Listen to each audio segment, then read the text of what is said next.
தமிழ்நாட்டில் ஆட்சி மாறினாலும் காட்சிகள் மாறாமல் காவல் நிலைய மரணங்கள் தொடர்ந்து நடைபெற்று வருவதாக குற்றம் சாட்டியுள்ள தமிழக பாஜக தலைவர் நயினார் நாகேந்திரன், சட்டமன்ற உறுப்பினர்கள் ஜனநாயகன் படம் பார்ப்பதில்தான் அக்கறையாக இருக்கிறார்களே தவிர வாக்களித்த மக்களின் உரிமைகளை பாதுகாப்பதில் அக்கறை செலுத்தவில்லை என கடிந்துரைத்துள்ளார்.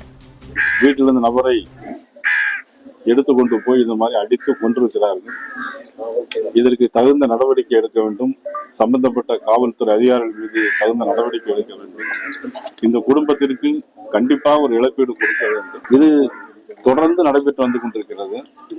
சமீபத்தில் நார்வேயில் சிறையில இருந்த ஒருத்தன் இதே மாதிரி காவல்துறை அடித்து அவர் இறந்திருக்கார், சபரிவர்மன். இது இரண்டாவது நிகழ்ச்சி அல்ல, தொடர்ந்து நடைபெற்றுக் கொண்டிருக்கிறது. அது மட்டும் இல்ல, காவல்துறை காவலர்கள் வந்து அத்துமீறி நடந்து கொண்டிருக்கிறாங்க. காவல்துறையை கையில் வைத்திருக்கக்கூடிய தமிழகத்துடைய முதலமைச்சர் திரு ஜோசப் விஜய், எல்லாரும் விசில் சின்னத்துக்கு ஓட்டு போட்டாங்க. ஆனா அதனுடைய பலனை இன்னைக்கு எல்லாரும் அனுபவிச்சுட்டு இருக்கிறாங்க.